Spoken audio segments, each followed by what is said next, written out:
596 feet in centimeters. First of all, we need to know the value of 1 foot in centimeters. It's always 1 foot equals 30.48 centimeters.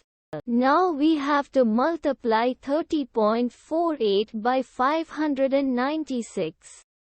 Therefore, 596 feet times 30.48 centimeters equals 18,166.08 centimeters. So, in other words, 596 feet equals 18,166.08 centimeters. We hope you have enjoyed this video. Please like and subscribe to our channel for more videos like this.